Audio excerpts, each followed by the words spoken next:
potentially earth-shattering news on the women's side. Rumors are flowing on the web that United States Women's International and San Diego Wave center back and not Ballon d'Or winner Naomi Girma is being floated $1 million transfer, which would break the record in the women's game. $1 million from Naomi Girma. What do you make of that? Will this happen, and what does that mean for NWSL? Yeah, this is potentially a big deal. Look, every record broken is a step forward in the women's game, right? And we are only the very beginning of an era where teams are willing to pay fees, where teams have money to pay fees to transfer players. There are two sides to this story about Naomi Girma, and you did mention the Ballon d'Or snub, and we are still salty about it, right? Yeah, just a bit.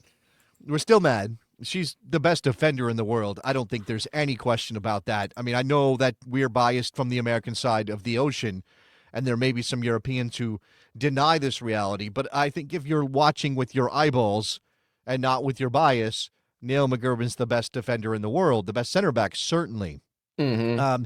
That's a potential move of this level, 7 figures, breaking a transfer record, which I think NWSL side BFC paid. I mean, they set the record, right? The current record set last year when Rachel Nanji.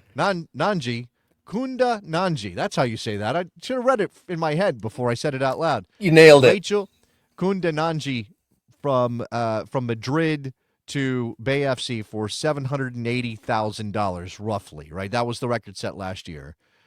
I think there is emotional and symbolic significance to 7 figures, to $1 million, right? Because once you get there, obviously 1 million is not, in relative terms, a huge amount more than 780,000, right? And for you and me, it is, Rob. But in terms of this, it's really not. It's I don't know, what is that? 20% more, roughly, right?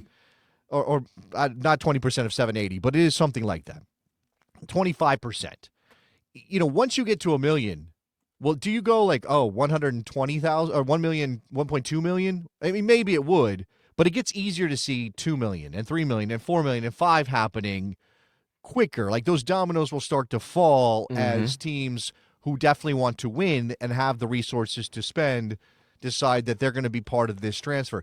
The other part of this, I think, is a little bit of a struggle for us, is that this would take the best defender in the world and a U.S. women's national team star out of NWSL. And right now the story is linking her to Chelsea or to Lyon. I imagine Emma Hayes, her national team head coach, has something to do with Chelsea being interested at this level, being willing to pay this much money. You think Emma Hayes isn't on the phone to Chelsea saying, you should pay for Naomi Girma? She's already called her the best defender she's ever seen.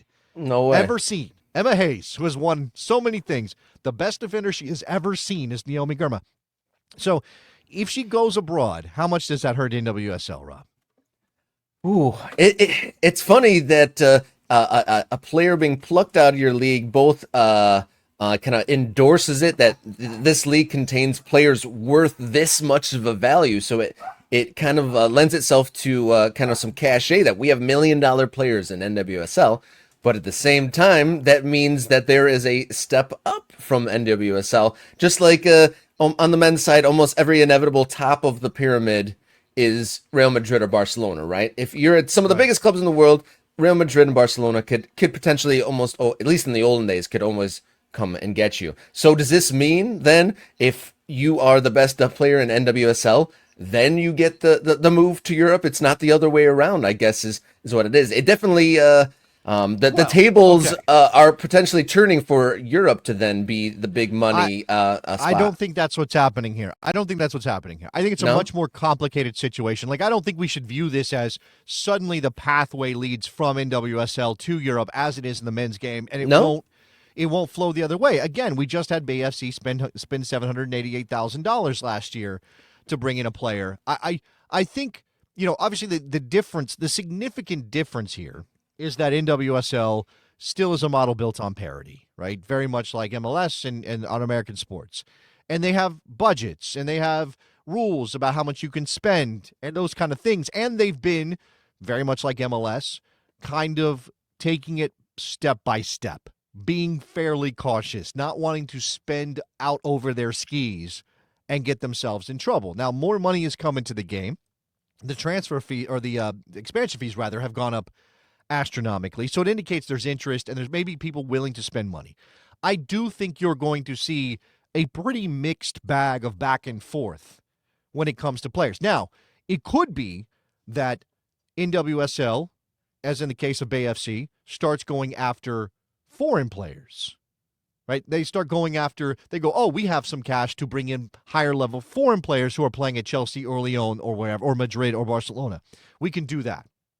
Whereas the American players who grew up here, enter NWSL, like Girma, star in this league for a number of seasons, maybe they say, well, I want the experience of playing in Europe. I want to go to a football culture that is different than my own. I want to play in the Champions League. There's going to be a draw there. I don't think it means NWSL can't compete anymore, but this NWSL will face the same problem that Major League Soccer faces, obviously from a different level, because NWSL is one of the best women's leagues in the world, where MLS is not. But there will always be a draw to the Champions League. The history of the men's game is affecting the women's game in this regard, because women players from the United States are going to want to be part of that structure. The part they have access to is the Women's Champions League, and they'll want to go do that. That's an interesting note about the kind of the direction going towards the draw of the Champions League.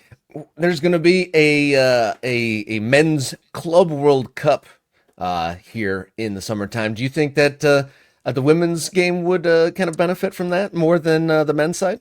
There have been discussions about something in that vein. There have been talks. I think NWSL, I think people that think about the NWSL a lot and cover the league have said, wait a second, maybe we need to figure out a way for the top teams in Europe to compete against NWSL teams in a meaningful competition, because if you do that, then you take the sting out of the Champions League as a draw for players, and it helps the NWSL remain competitive, not just from a financial perspective, which I think it still can be, but also from that competitive element as well, where you're giving players a reason to stay in the league because you can compete against Barcelona, Lyon, Chelsea, etc., for the biggest trophy in women's club soccer. Because I don't think we know what that is yet, right? We're still so early, infancy, incubation period of women's soccer on the club level.